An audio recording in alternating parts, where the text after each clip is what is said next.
Just a nice, boring, character-based, dramatic episode for once. Thank you. This is We Have Concerns. Hi, Jeff Cannata. Hi, Anthony Carboni. Hello, concerned citizens. Anthony. Yes, Jeff. Let's go back in time. Can we please? Gotta go back in time. The world is a vampire? I can't yes. Set to drink. I am ready. I'm ready to redouble our efforts into that side project of time travel that we as humanities have left on the back burner way too long. Way too long. Let's get some of our top men on this one, please. Our top folks, please.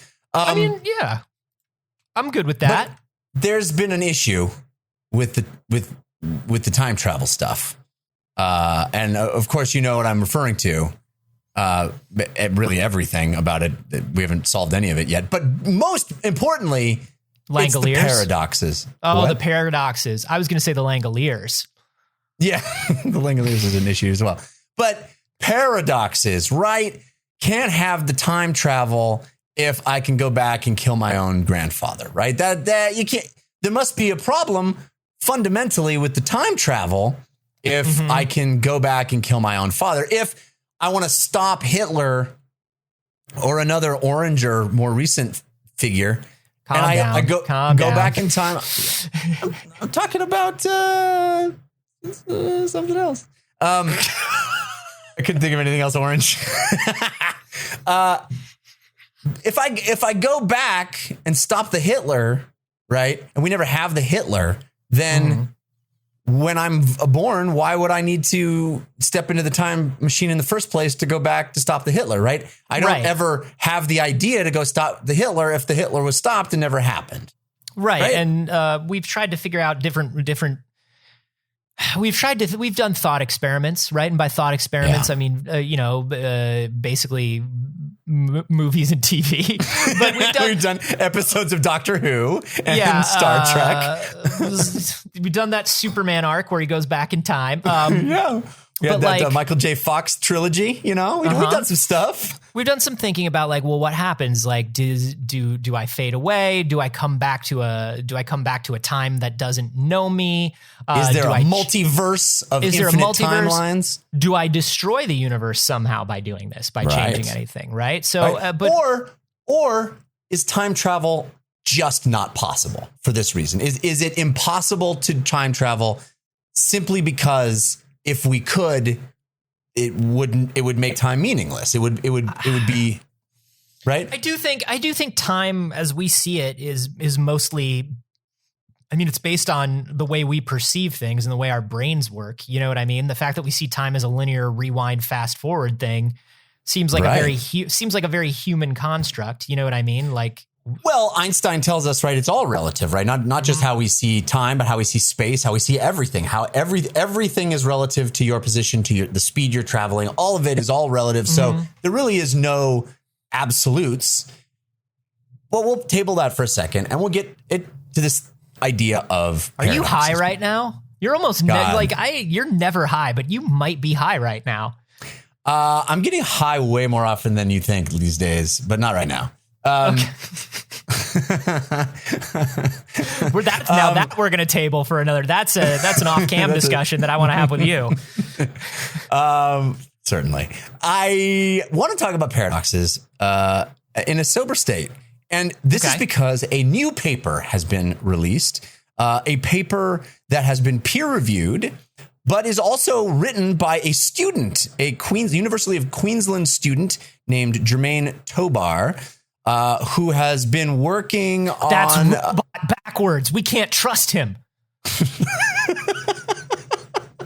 How did nobody see this? Jermaine Robot. Oh, my God. Sure. Jermaine Tobar. Niamrag Robot. Anywho, this robot fella... put out he's been studying physics and time travel for quite a while and put out this paper. Drinking oil. and telling everyone that he's definitely human and does all the things that humans do. But hasn't slept in like 2 years. It's really strange. All of his dorm mates just thought he just was a workaholic. They thought he just sits in the corner. He sits in the corner unblinking and sometimes covers his entire body in a blanket. Steely stare, they call him. He posits, or actually has done some real experiments here. Actually, that's not at all what I mean. He hasn't done any experiments. He's done the math. There has been an experiment that was done recently. You mean he's sent things back in time? No. There actually was a series of experiments a while back. I actually almost brought it up on the show back when this happened. I don't even remember how long ago it was. It was a while ago. And it was this idea that you could actually, because we have quantum computing now, and we can enter into quantum states. There were a series of experiments that were done to actually prove that time travel theoretically could be possible. And it was placing something in a quantum state that was measurable, and then so it existed in 2 periods of time, and affecting it on one end and seeing if it changed on the other. And so the idea here is that you could actually affect something through time, which is time travel, right? Yeah. But what they discovered was you could affect something on one end and measure it the same way on the other end. So there's a lot of discussion as to what that meant. Let me pull up that article. I can talk about it more in detail. So here it is. So using the IBM Q quantum processor, a team created a complex system using quantum gates that demonstrated cause and effect, both forwards and backwards in time. So what they did is they use a quantum bit of information, which they call a qubit. And you can set that to a state in the present, which then sends it backward in time because it exists in a quantum state. And another piece of information is added to the qubit and measured. And then the system is run forward again to the present time to see how it's affected at the point at which it existed originally. So you have 2 points of time. Let's say Anthony is on one end and I'm on the other end. I affect this qubit, or I measure the qubit on my end. I'm in the present. Anthony is in the past. I measure the qubit in the present and then send it to the past. Anthony sees it in the past, measures it, and changes it, and sends it back to the future, to use a phrase. Yeah. Then I can measure it again. And what they found was when I measured it again, it was unchanged. God, can I just tell you, like, I don't know how you schedule something like that, because I can't even get like 4 people on Zoom at the same time. And that's at the same time. That's just talking about like Friday at 3:15. Yeah, can you get on here Friday at 3:15 and also next Friday at 3:15, and we'll talk back and forth between the 2 Fridays. But also last Friday at 3:15. Yeah. And somebody, somebody sends a doodle link, and then it's like, well, I'm available next Friday and last Friday, but I can't come this Friday. And it's like, well, I can come last Friday and this Friday. And it's like, well, I can come 3 times next Friday. I'm pretty sure I already didn't come last Friday, but maybe I can try to have come last Friday. Yeah. To the meeting. I can go back and try to cancel the other meeting that I was in last Friday. But then I'm going to have to reschedule everything with 6 other people. And this is how you run into a breakdown of the entire timeline and the structure of the universe. Yeah. Time travel is hard. And time travel is hard. I'm entirely confident that I did not explain this very clearly, because time travel is hard. But time travel is hard. But I get if you set this up ahead of time, like you're saying, if you're like, you're going to take 2 measurements of this qubit, and one of them is like literally going to be a measurement that I send back from 3 Fridays from now. And all you have to do is just take this measurement. Yeah. Number one, that would freak me the fuck out. How are these people not freaked the fuck out when they do this? Like I think knowing it's that there's a absolutely qubit. freaking out. Like if I sat down at this computer and it's like, well, I'm waiting for a qubit measurement from 3 weeks from now. And then I have to send it back. And then in 4 weeks, I'm going to know no, that's scary. Yeah. Those people are high. We can agree to that, right? They're definitely stoned all the time. This is the stoned scientist community right here is what it is. It's like, to even just think up this study. The SSC. Like, maybe we can do it, bro. This is the Bill and here, Ted though, school of fucking science, where it's like you just have to remember to leave the trash cans there. Exactly. Dr. Bill and Dr. Ted. Mm-hmm. The pertinent takeaway here, despite my clumsy attempt at describing it, is that there's a lot of shit that happens between then and now that didn't affect the state now. So the point is, you can change shit in the past and not change the present. Okay? Okay. So we've seen this in science fiction before, that the idea that time corrects itself.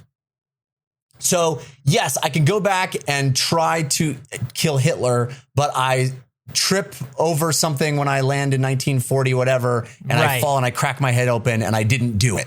Right. Yeah. We've talked about this before, where something will happen, and it may not be that big. But there will be something that happens along the way that kind of inches the state of the universe back to where the state of the universe is supposed to be. So this new study that I'm bringing up, is mathematical analysis of this idea, an attempt to prove using math that is actually how the universe may operate, how time may operate. And all of the articles that I read about it, and I read a bunch, including the actual paper that was published, which is super dense, and I did not grok. But every other article about it really doesn't discuss the details of the math. They just say the dude did the math, and here's what he came up with. So don't ask me for specifics on the math. But the key to how this all works lies in the butterfly effect. The Ashton Kutcher movie. Yes, it all comes back to Kutcher. It's Kutcher all the way down. Listen, Kutcher and Kutcher and Kutcher and Kutcher. Until it's Kutchist. And that's when you get all the way back to when it's the Kutchist, that's when the Big Bang happens. You gotta have that. That's why it's the Society of Stoned Scientists. They have the Kutshists. Listen. I know my slangs. You know, right? I used a good slang. Did I use a good slang, Anthony? You used a very good slang, buddy. Thank you. Oh, I'm so happy. I no longer believe that you're a cop. Then I have achieved my goal. Also, you're arrested. No, so we think of the butterfly effect as a problem, right? Butterfly effect is named the idea that a butterfly flaps his wings back in time. It causes a tsunami in the present, right? The idea that you change one tiny thing and it fucks everything up. You go back in time and you accidentally step on a bug and now your family was never born, right? Because the crazy interconnectedness of all the events means that bug is set in the tapestry of time in such a specific way that it's going to ruin everything. But this math says that it's actually the exact opposite of that. That the butterfly effect is our savior because there are so many variables in between then and now that it allows the universe to correct itself. Yeah. Oh, that makes sense. We think about the butterfly effect as drawing it from one point to another, right? Like this changes the wind changes the waves cause a tsunami, the tsunami. But it's a big Rube Goldberg machine. Yeah, but it's not like that. It's not. It's 100 Rube Goldberg machines and they all interact with each other. It's one of those, we think of it like one of those cool dominoes videos, right? Where you knock over one domino and like it makes something. But imagine if like 100 people were trying to set up giant domino things in the same room and have them not affect. So like, yeah, you're changing this one thing, but that changes a billion other things, which change a billion other things, which change a billion other things. It doesn't just cause that wave. To get back to the state, right? It is to get back to the state that caused you to change the thing, right? It's a flow chart that goes all the way out to all possibilities and then converges. Narrows itself back down into the one that exactly happens. Right. So if let's say I want to go back in time and stop some horrible event, I can go back in time and stop the horrible event, but something else, there will be some other thing that causes me, through all the machinations of the butterfly effect, through all the weird way things bump into each other and change and reorganize time, it'll get to a point where a person who is me arrives at a point where I have to go back in time and change a thing. Right? Maybe that thing never have happened, but there will be some interlocking mechanism that opens up that makes me realize I have to go back and change that thing. Now, I may not even be thinking that I need to change that thing, but whatever the events happen, however the events happen, they happen. And the universe reorganizes itself because when you change, you flip one switch, you change one thing, but it still means that the point at which you left made you leave, right? You're still going to have to get in. You're still going to have to get into the time machine. Exactly. That's really interesting. I think, that's certainly going to take the wind out of the sails of a lot of television and sci-fi for sure. It's going to bum a lot of people out. But I don't think but I mean, this is not something that, let's imagine. Honestly, Einstein predicted this, right? He talked about closed time-like curves, which is basically what this is. Go ahead. Even if you knew you couldn't go back and change anything. Well, actually, I'm more likely to go back in time now that I know I can't fuck with anything. Right. You can't ruin it. You can't ruin it. You also seem to. Well, but here's the thing. But here's the thing, Jeff. You are going to ruin some stuff, right? Because whatever the big thing is that you're trying to, like, if you went back and tried to change a big thing, everything's going to coalesce back to basically the same, right? But like, let's imagine all of those ripples along the way, right? Like, somebody's not getting born. Right. And somebody else may get born. Somebody else may get born to get you back to the place where you are 100 years from now. But like, it will be maybe it's a different sequence of people. You will change things, but they're going to change back. Right. No. But here's the key, Anthony. Here's the thing that blows my mind. And this is my interpretation. So it may not be accurate, but this is my sci-fi take on this, which I think is accurate. I think it all does absolutely come back to the theory of relativity, right? Mm-hmm. Because from my perspective, nothing will have changed. Because in order for me to be the one going back and doing the thing, that's what already has happened. Mm-hmm. That's what already has happened. So from my tiny little view of reality, I don't know what's happening right now, 500 miles from me. I don't know what's happening on the other side of the world. I don't know what's happening on the other side of the galaxy. Right. I have a very limited view of reality. Right. And that's what I'm saying. Your limited view is not going to change, but that doesn't mean other things haven't changed. Exactly. But I won't be aware of it. I can't be. Right? So you are going by the, sure, it may affect people, but I have no way of ever knowing. I'll never know. It's not possible for me to know. I can't feel guilty about it, so I might as well go back and do it. But it's not even that you could potentially find out. You can't know. You literally can't find out what you fucked up. Or You'll made never better. Know. Or made better. Hey, there you go. Now you're thinking like me. Now you're doing some time travel the way you're doing some time travel Anthony style is what I call that. Where it's like, maybe things got better for everyone. There's no way of knowing. Just as likely, right? Just as probable. Who knows? Maybe I did some good by not picking up my dog shit. I don't know. Maybe I made somebody's day better. I don't know. Yeah. I'll never know. You don't know either. Yeah. You can't tell me that me letting my dog shit wherever I want didn't improve someone's day. Yeah. Somebody probably got a kick out of that. Somebody's life may be better. We don't know. We can never know. So what is it? So now that we know that there are no paradoxes, now that we know that this is, we're living in a paradox-free zone, potentially, mathematically, according to this paper. Possible. Yeah. What's the big, why are we all like stuck on this just because we love Back to the Future and time travel movies? Or is there a big scientific reason why the community's into this? The big scientific reason why the community is into this is it makes time travel theoretically possible. Like it's the pulls it out of this. Yes. It pulls it out of the realm of, well, it just can't happen, right? Because paradoxes. And now it says, no,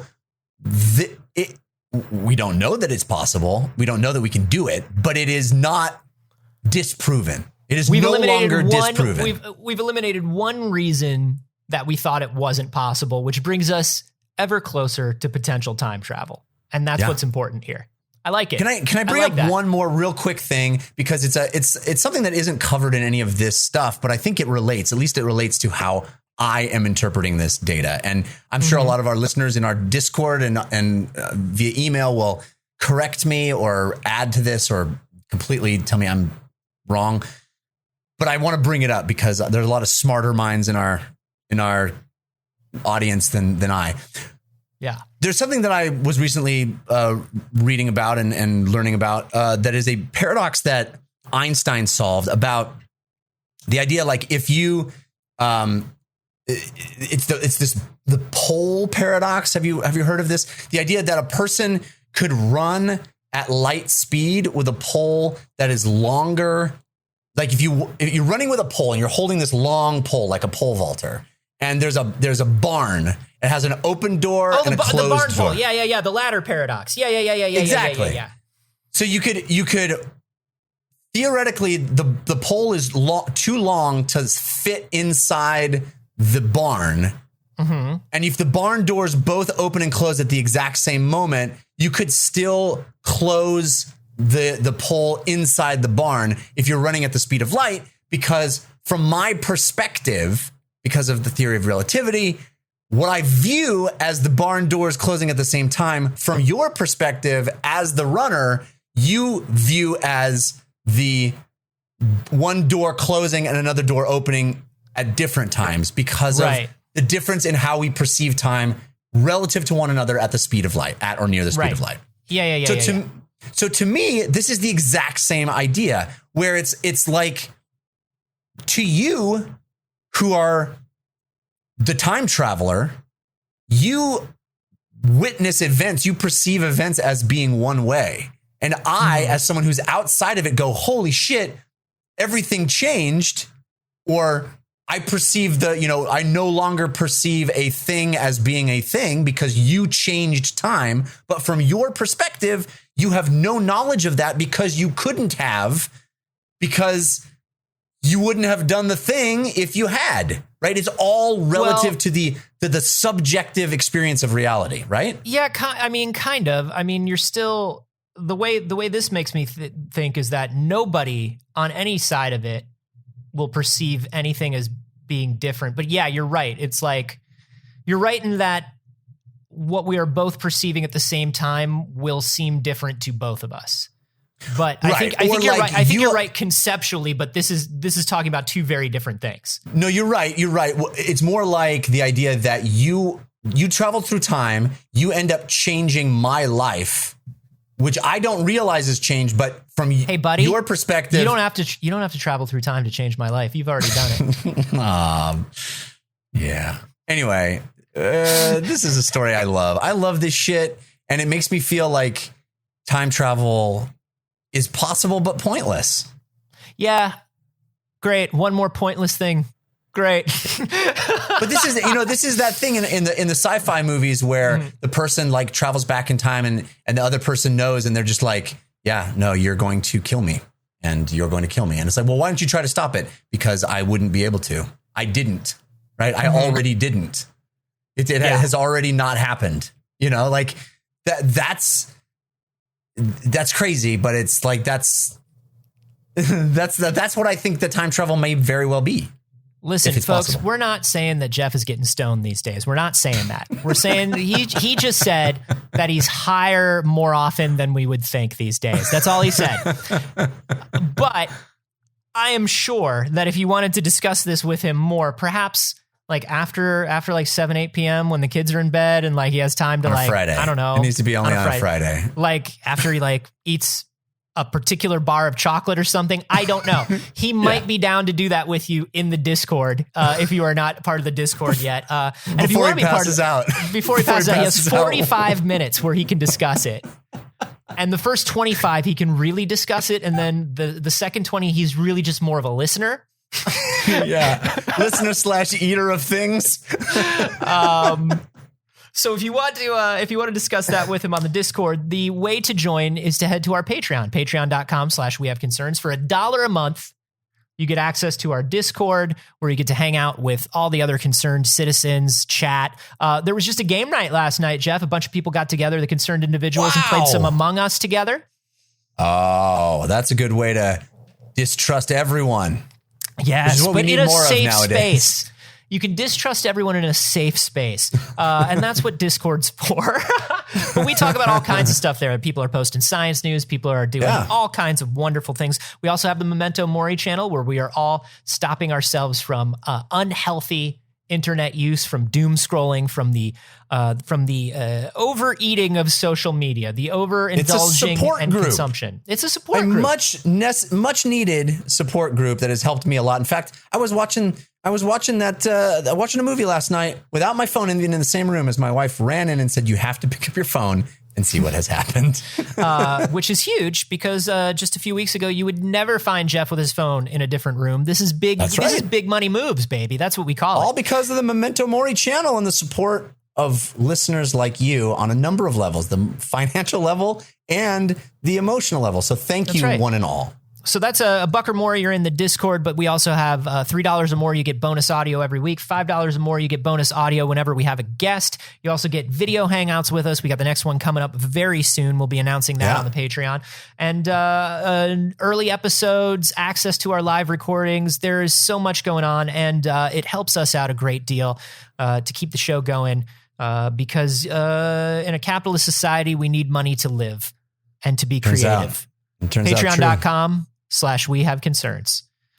Jeff, it's a big, you know what? This is big concept week, I think, because you just brought big concept. You just brought big concept. You were doing time travel. I want to bring another one. I want to bring another one to something we've been chasing forever. I want to talk about nuclear fusion. Do I need to have more of this chocolate bar? Yeah, I think you've had enough chocolate bar, buddy. But you're, I will say this: your tolerance is getting higher. Your tolerance is getting higher, and some's getting higher. All right, so nuclear fusion. Nuclear fusion, baby. So this is we've been chasing this forever. Obviously, most of our nuclear power right now comes from nuclear fission, right? The splitting of the atom, right? Yeah. You split an atom, and boom, crazy amounts of energy comes out. That's nuclear fusion. The problem, that's nuclear fission. The problem with nuclear fission is when you split atoms, it's kind of wildly hard to control. We've gotten it under control now. We have nuclear power plants that are very safe and run very, very efficiently. But we also wind up with a lot of nuclear waste, right? We wind up with these byproducts that are horribly, horribly toxic, that are horribly dangerous. Let's say something does go wrong in a nuclear power plant. Obviously, that is detrimental to the environment around it for years and years and years and years. And then, of course, the half-life of nuclear waste is hundreds of years as well. And there's nowhere really safe to put it. We say that we're putting it in safe places, but there's nowhere safe to put nuclear waste. And above and beyond that, right? Like the things that we use, like you talk about things like uranium, which is what we mostly use, uranium-235, which is what we mostly use to create the nuclear fission that powers our power plants. That is not an infinite resource, right? We don't have unlimited uranium. So we want nuclear fusion.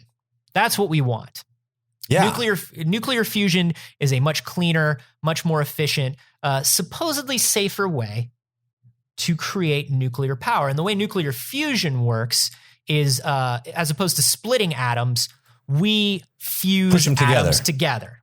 Yeah. So we take, like, the sun does it. Stars do it, right? You know that old song where hydrogen is built into helium at a temperature of millions of degrees. That's fusion. Stars do it all the time. But because stars the sun can do it, and stars are just like us, I've read in People magazine. That's right. So if they can do it, we should be able to do it. I can do anything that stars can do, right? Yeah, they get a Starbucks. They're out walking their dog. They let their dog shit wherever they want, and it's cool, and it makes everybody's day better. You can't prove that it's not. You can't prove that it doesn't. So people have been chasing it for years, and we have a huge update that was just published September 29th in the Journal of Plasma Physics, Jeff. That's another one of those good journals. One of my favorite ones. Yeah, that's I love a good journal. Physics. You know, honestly, Anthony, I tell you, every time it arrives in my mailbox, it's like Christmas morning when I get to find out some new information about plasma physics. I will admit, at first I only got it for the crossword. But you got to read the articles. They're so fun. They're so whimsical, you know? As I get into them, I'm like, man, this is a good journal. I love this journal. So here's what's up. MIT has been working on something called Spark. Smallest, private funded, affordable, robust, compact reactor. Spark. Spafark. Okay. I think it should be Spafark. Fark.com? I don't want to be pedantic here, but if you're going to be privately funded, I think it's PF, you know, Spafark. So, but they've been working on a nuclear fusion reactor, and the way fusion reactors would work, obviously, stars, like, listen, we're talking about 180 million degrees Fahrenheit, right? Like, that's what stars are running at. So we need a safe way to do this. And the safe way we do it, or the way we've been trying to do it, is use powerful magnetic fields to contain a cloud of plasma, right? Ionized gas at extreme temperatures, and make the atoms fuse together within this magnetic field. And if we can do that, boom, we get crazy amounts of energy out. Okay. And it takes a huge amount of energy, right? Because we're talking about heat and pressure of 180 million degrees, but you get about 10 times the amount of energy out that you put in. We're talking about making a star in a laboratory. Yeah, we're talking about Spider-Man 2. Yeah. This is the Spider-Man 2 situation. Doc Ock shit. Yeah. This is some Dr. Octopus shit. And we've been, this is not, Spark is not the first time we've tried to do this. In 1985, a project launched called the International Thermonuclear Experimental Reactor, ITER, right? And that was conceived of in 1985. Not a great one. Not a great title. It's not as good as Spark, but you're saying that Spark isn't even accurate. So Spafark's still better. Spafark is better. I don't know.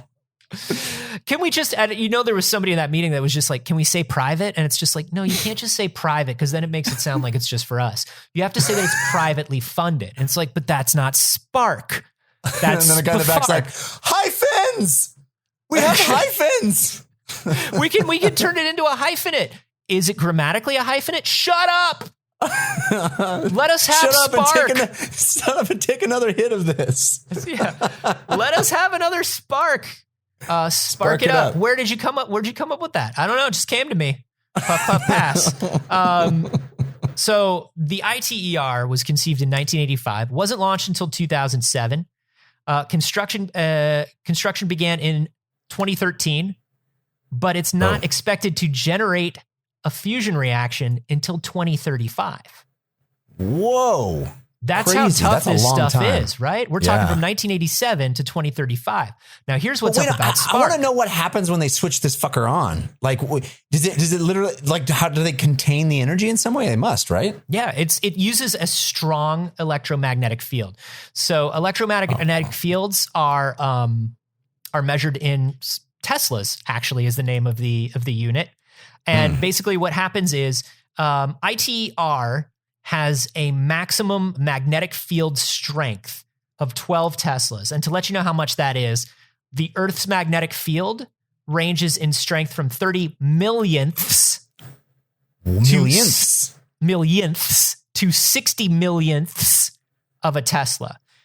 Whoa. So, yeah, the electromagnetic field of Earth is God. It's a bajillion less than this fucking thing. We're talking millions and millions and millions of times weaker than the ITER, okay? Wow. And the ITER, remember, 1987, we're not looking to get a fusion reaction until 2035. Now, here's what's up about Spark. I feel like they're going to have to update some of that tech. They started in 1987, it's like...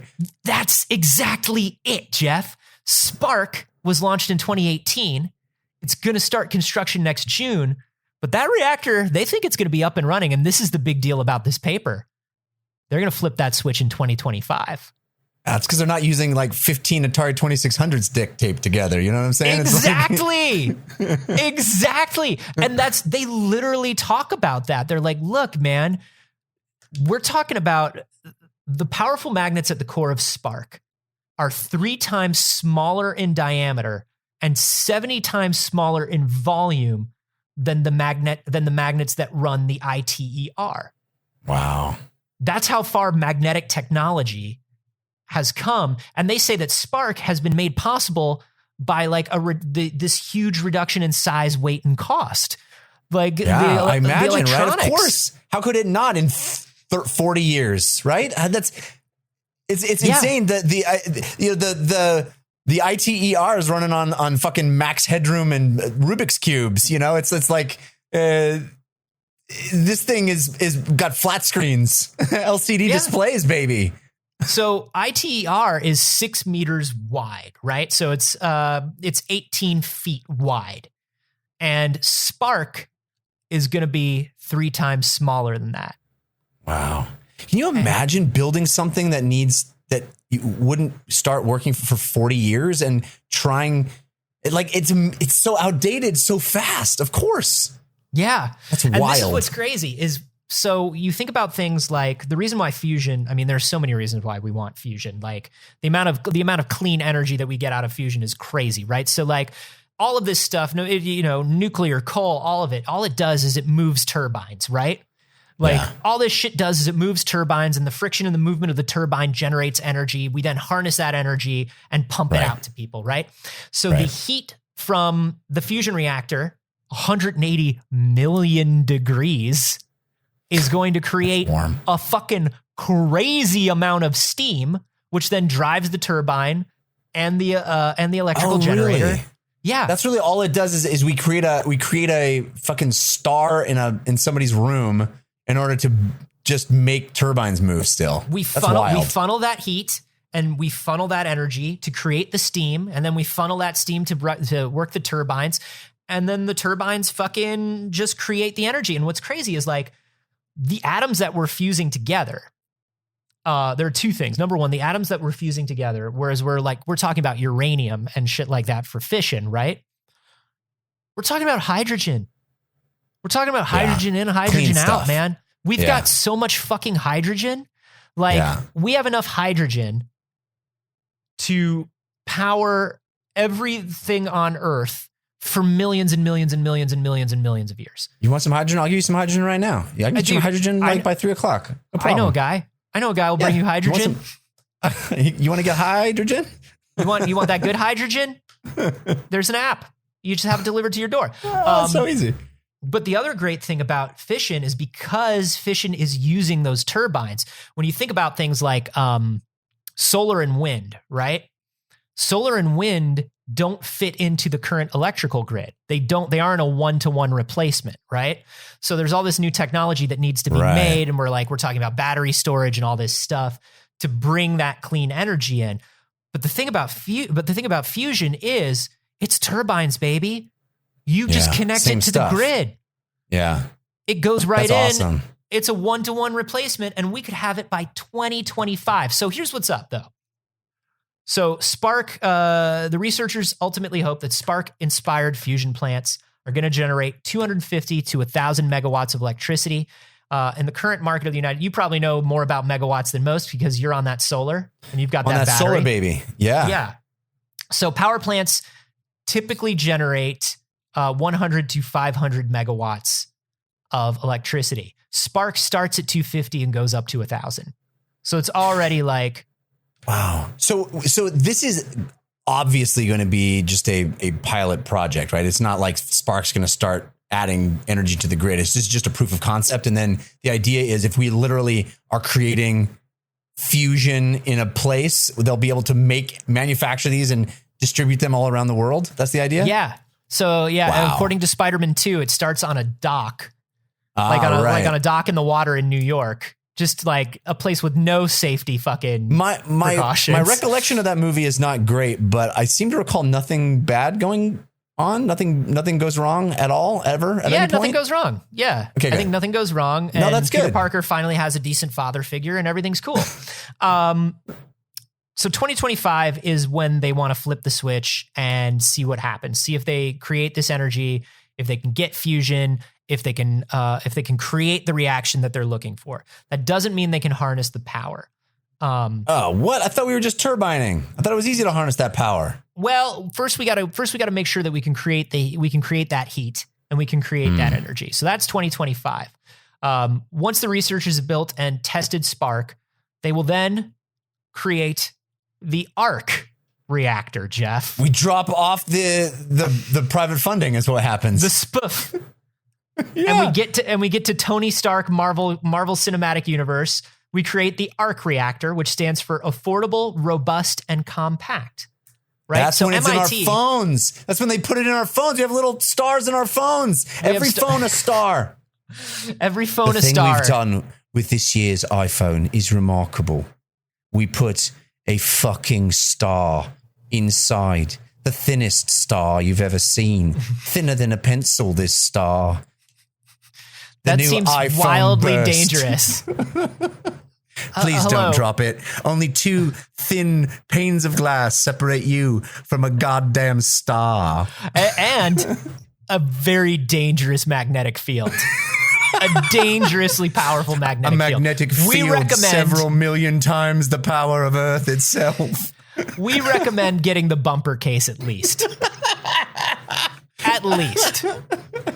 You might want to get like a spec case or something with like an OtterBox, but like we recommend at least getting the bumper.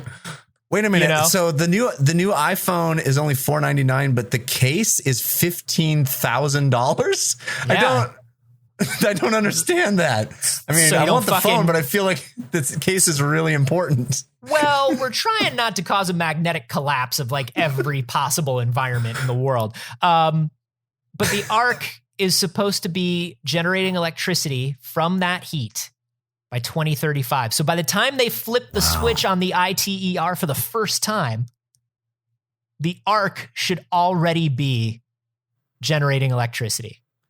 Anthony, this works out perfect because that's the exact year that my investment in solar finally pays off for me. That's the same year that I finally break even on that solar thing that I put on my house. Jesus. Oh, sweet. Mwah. Oh, yeah. And those batteries won't need to be replaced either. So you're going to be good. That solar is going to run forever. Oh, it's perfect. I mean, but this is the blessing and the curse of living in a time that we live in where things are moving forward so quickly, particularly in renewable energy and particularly in environmental stuff, which is like number one. Yeah. This is great. It's great that we're moving ahead this quickly. Like I would love to Yes. see, like we haven't even seen the death of coal in our lives yet. And to think that we could be heading towards the end of nuclear in our Yeah. lives is a huge, huge deal.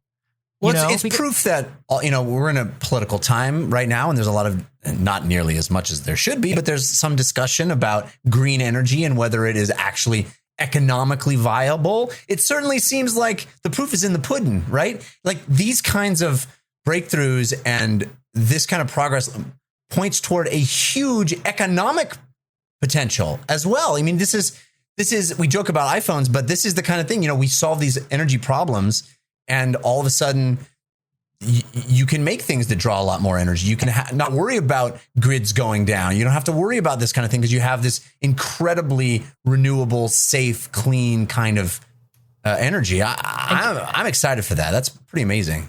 And can I tell you why I think this is going to catch on in a way that solar and wind and stuff like that hasn't caught on? This thing looks so fucking cool. Oh, really? Because it's the giant, these reactors they're the giant electromagnets. So they're like the big metal donuts with like the coiling, you know what I mean? And they create like the actual like visible fucking sphere of energy in the middle of them. Oh yeah, like, they do. You know what I mean? Like that's like, it's tough to sell people on solar because they're just like, I don't know, man, it's expensive. And I heard that it gives out, it makes my roof look doofy. And like, I don't know. I heard coal and nuclear is plenty clean enough and like blah, blah, blah. Yeah. Nah, dude, when I show you that fucking arc reactor and I say you can have your house powered by this trash or by fucking this arc reactor from the future, people look at it and they go, give me that burning plasma. Yeah. That's can what I put I want. it in my chest? Can I put it right here in my chest? You can, and it will keep the shrapnels out of your heart. Thank God. Something needs to. Something needs to. So yeah, I'm excited about this. 2035 is still a ways off, but damn, man, it's not as far off as I thought. No, it's getting closer every day, baby. And I realized that it's this episode, we took two stories that are basically the last 5 minutes of the first Back to the Future movie. Right? Yeah. It's time travel and it's Mr. Fusion, right? Listen, we've given you the components. Now go out and make the machine. This is a specific message to you out there. Take the knowledge that we've given you. Yes. Create the machine. Go back in time and do absolutely nothing. Only you can go back in time and do absolutely nothing. It's all up to you. It's your destiny. You already didn't do it. Or you can use the app that Jeff just put on his phone a couple weeks back, and you can sit on your couch and do absolutely nothing and cut out the middleman. Boom. It's like you're time traveling without all that effort. And music sounds so good. Like music just sounds so good, you know? Yeah. That's Why not? That's all we're saying. Folks, if you've seen stories like this that you'd like us to cover, so many great ways to give them to us. And by so many great ways, I mean mostly two. We like to get them through wehaveconcernshow@gmail.com. We also love to get them on the science news channel of the Discord. There are a couple other places too. There is the subreddit, which is wehaveconcerns.reddit.com. I will admit that we are not there as often as you might think. But we trust you to play nice amongst yourselves. Well, now that we got that science news channel on the Discord, man, that's my place. That's my spot. That's where I'm seeing those sweet, juicy stories. Yeah, and if you want to see that and see all the other stories that people are submitting, once again, the way to do that is just to support the show for only $1 or more every month at patreon.com/wehaveconcerns.